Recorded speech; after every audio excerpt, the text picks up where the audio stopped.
Welcome to the Mind's Eye. Today's topic is the problem of dreamed truth.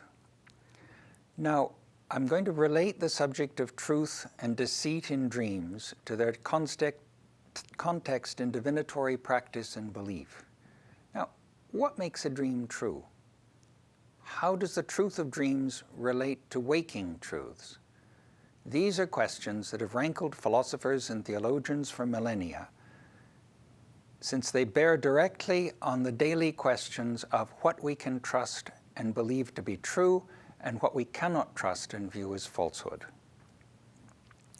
Now, one of the most striking differences between views of dreams and dream classification in ancient Greece and in the present day lies in the ancient Greek preoccupation with truth and falsehood.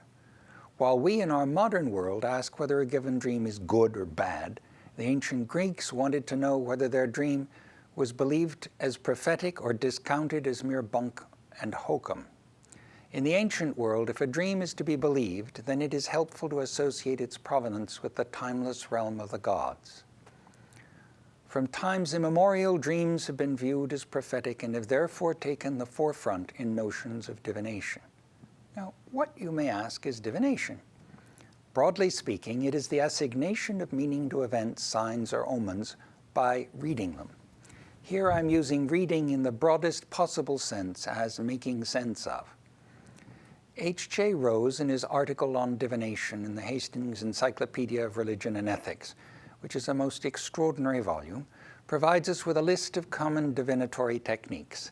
At the very head of the list is divination through dreams, oniromancy, followed by hunches and presentiments, involuntary body actions such as twinges or sneezes or convulsions, mediumistic possession, consulting the dead, necromancy, reading animal behavior, as in ornithomancy, reading the flight of birds, reading the entrails of sacrificial victims, extraspecie or haruspecie, reading the fast movements or convulsions before death, throwing dice or manipulating objects and then reading the resulting configurations. Now, the casting of lots, sortilège, was common in classical antiquity. The Homeric heroes prayed to the gods when they cast lots in Agamemnon's leather cap. Other techniques include the drawing of straws, using playing cards, cartography, and finally, reading natural phenomena, as in astrology, geomancy, palmistry, and phrenology. Phrenology meaning reading the bumps on the head. One of the most important extant texts on dream interpretation from ancient Greeks is Aristotle's De Divinatione per Somnum, on divination in sleep. The philosopher Aristotle lived in the 4th century BCD and was probably trained in dissection and the natural sciences, and headed for a career in medicine since his father was Nicomachus, court physician to Amyntas II, king of Macedon, and the father of Philip the Great. You'll remember from our program devoted to Asclepius how vital the Asclepiads were for the history of medicine and for the tradition of incubation or the sleeping in sacred places in order to have curative dreams. Aristotle was a hereditary member of the Guild of Asclepiads, a fact of real interest to us today here.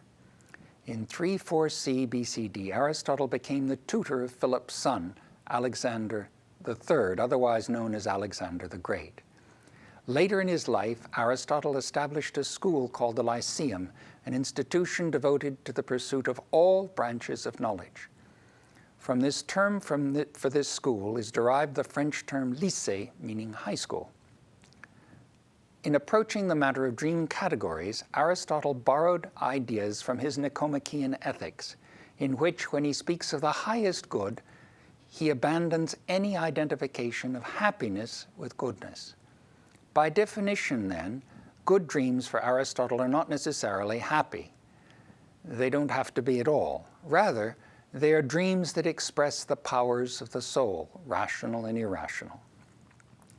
The virtues corresponding to these powers, the moral and intellectual virtues, are both habits of the soul. Therefore, Aristotle believes that good dreams are those that express humanizing, ennobling habits of the soul. Here, his ideas about dreams meet his theories of tragedy, The functions of both are to ennoble humankind by rendering them more socially responsible. Although most commentators have taken literally Aristotle's statement in Divinatione Personam that gods do not send dreams, a closer reading of the text suggests that Aristotle, as a member of the Asclepiads, may have been referring to the limits of rational perception. I think he meant rather that we can't know rationally that the gods send dreams, which does not in any way exclude the belief that somehow they do.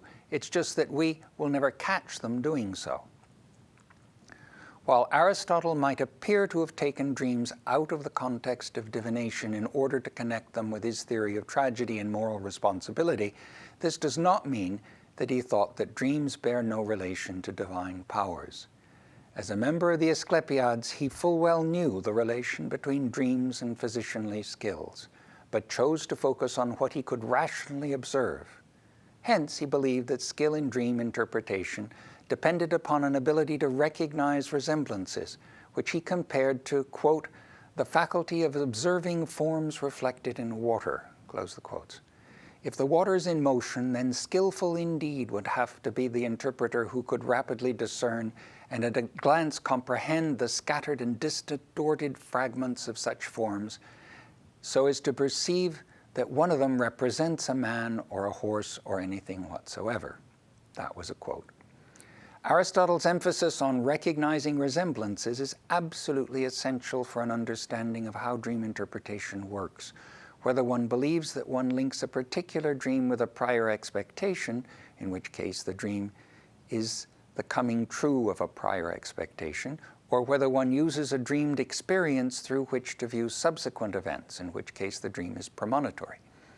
Thus, for Aristotle, the truth or falsehood of dreams would seem in large part to depend upon the skill of the interpreter to recognize resemblances, the self-same skill he relied upon as a naturalist and botanist in his classification of species. In addition to revealing the future by means of signs, divination can also reveal the past, because it links internal feeling states with social representations and rituals. Divination in dreams deals with painful feelings of injury, conflictual social relationships, jealousies, and various other strains between individual motives and ideals, group values, and family dynamics. When the analysis of past events ascribes causes, the interpreter is accordingly given considerable power to assign guilt. Thus, in those cultures in which beliefs in the evil eye predominate, and this includes most particularly the Mediterranean and the Middle East, divination can link present misfortunes to the jealousy and envy of particular individuals, most often a family member. In this way, explanations for present misfortunes and illness can allow the afflicted to bridge the gulf of the past through feeling connected to an interpreter. Now, as you will have guessed, there are many contradictions in ideas about what constitutes truth. Many overlaps between divination, magic, science, and religion. Evolutionists and many historians of science have wanted to see the history of science as progress from less to more rational and empirical approaches to observation. Astronomy has grown from astrology, medicine from necromancy, ornithology from ornithomancy, and so forth. While this is certainly true, it's hardly true enough. One of my favorite stories from anthropology is the tale of the Zandi, a people living in what used to be Anglo-Egyptian Sudan. The anthropologist E. Evans Pritchard attempted to explain to them that their houses built on wooden posts were in danger of collapsing because of the termites. The Zandi countered. They said, They explained to Evans Pritchard that he didn't understand. The problem was not what caused the houses to collapse, the termites, but rather why that particular house collapsed when it did, and why that particular person, and not someone else, was under the house when it did collapse. In the light of this example, it's easier to understand how rimmed by limiting consequences our modern assumptions about causality, scientific evidence, and proof really are. Now, dream causality affects our perception and experience of dreams. For Tertullian, a convert to Christianity who lived roughly from 160 to 220 AD, there were two kinds of dreams, those sent from above and those originating in the body. The former were by definition true, whereas the latter were false. Now, that's all well and good in principle, but how does one tell in a given instance which kind of dream one is dealing with? This question, along with astonishing effort at observation and careful notation, is picked up by the Greek Artemidoros, a contemporary of not only Tertullian, but also of the Emperor Hadrian, the physician Galen, the scientist Ptolemy, and the orator Aulus Aristides, the man you'll remember who was dismissed by 20th century classicists as a brain-sick noodle, and who wrote endless tracts on his efforts to obtain cures at the temples of Asclepius. Additionally, Artemidoros was a contemporary of the Stoic philosopher Marcus Aurelius, whose astonishing statue by Michelangelo stands impressively on the Capitoline Hill in Rome as a monument to civic spirit. Now, Artemidoros wrote the Oneocritica, the Interpretation of Dreams, the most influential dream book to emerge from the classical world, and the one which influenced both Islamic tradition and Christian traditions of dream interpretation. In various transmogrifications, and his text is widely used today by local Quranic schoolmasters and thousands of incubation cults and sanctuaries throughout the Mediterranean and the Near and Middle East. Also, Artemidoros knew well what Freud nearly 2,000 years later was to call the multivalence of dream symbolism, or overdetermination, each symbol having a variety of complementary meanings. And Freud knew and cited Artemidoros in his monumental work, The Interpretation of Dreams, 1900 to 1901. Now, the Oneocritica of Artemidoros represents the first and most comprehensive and influential dream book that includes not only the dreamer's identity, but also relationships between social class and the meanings of dreams, between political power and the importance of dreams, and an observational approach to the entire process of dream interpretation. In this, he was clearly influenced by Aristotle. For instance, Artemidoros notes that it is good for a man to dream that he is eating the kind of bread to which he is accustomed. Quote, "For a poor man, black bread is appropriate, and for a rich man, white bread," close the quotes. The observational approach of Artemidoros contrasts sharply with what we have seen in earlier texts dealing with dreams and dream interpretation. We have virtually nothing from ancient Mesopotamia or ancient Greece except a narrow range of dream texts paired with interpretations. These depict only the most desirable kinds of dreams and/or interpretations, and address neither the relation between dreams and identity nor the variation in meaning depending upon social context. From these limited sources, recorded dreams present only message dreams, communications from deities to important and powerful people, mostly kings. The first book of the Oneocritica concerns the self and the body and is to be contrasted with the second, which deals with the natural world. Artemidoros notes the importance for the interpreter of knowing the relation between dreamer and dream, an observation of considerable importance. There are tales, for instance, of medical students in classes in psychiatry and psychoanalysis swapping dreams to hoodwink instructors, and of dreams that miraculously correspond to various theories. Freudian dreams are dreamt by Freudians, Jungian by Jungians, and so on. For Artemidoros, the dream was considered part and parcel of the dreamer's identity. Artemidoros was the first recorded author to address explicitly the relation between dream interpretation, and identity. Interestingly, following the section on the notion of self is a series of entries dealing with the head, believed to be not only an organ of life, but also the seat of the psyche, an organ of generation, and a symbol of the continuity of life and family in ancient Greece. The Oneocritica approaches the head from top down: hair, forehead, ears, eyebrows, vision, nose, cheeks, jaws, beards, teeth, tongue, vomiting, abscesses, and so on. The various themes begin with the hair and proceed downwards until one comes to vomiting. From there on, all theories deal with illness or abnormality.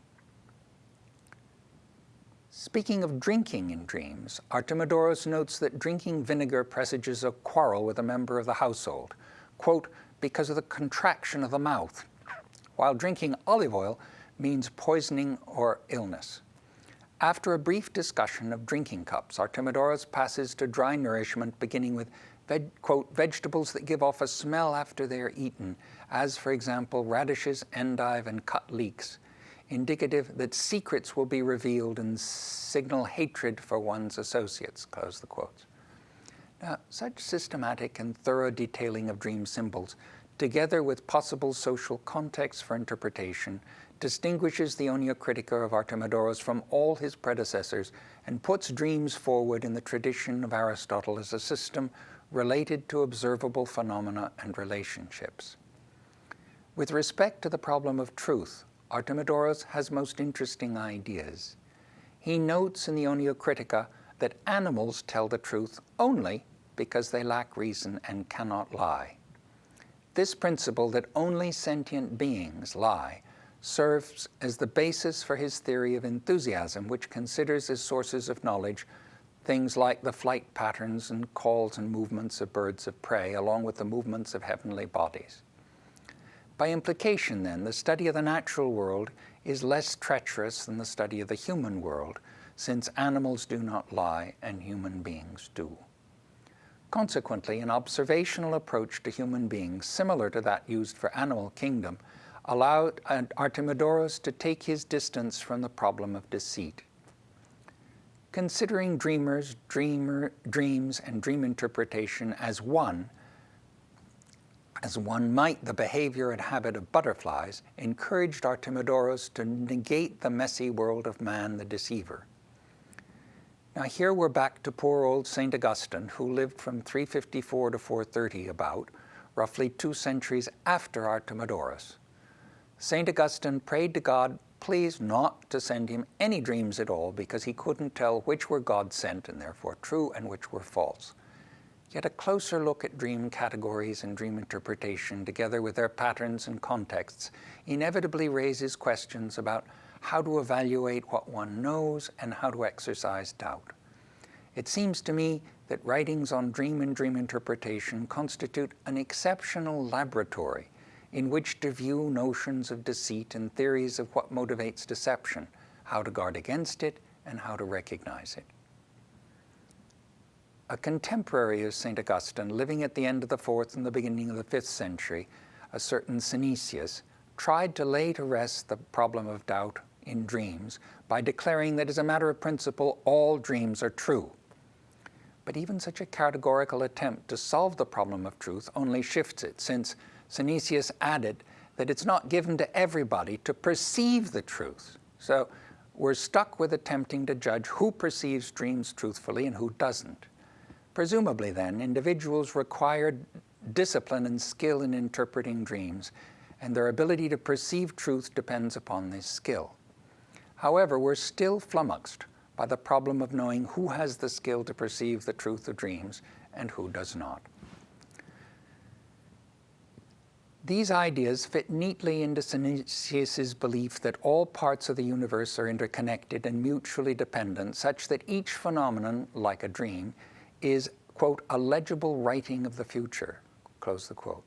Such ideas also bolster the power of the dream interpreter and accordingly sidestep the problem of doubt in dreams.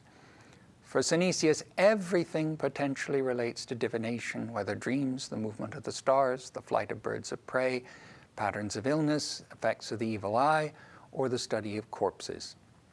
By implication, then, knowledge in dreams is good and useful to the extent to which, according to Synesius, it proves to be pertinently divinatory and to demonstrate the interrelationship of all things. But does this mean that it's truthful?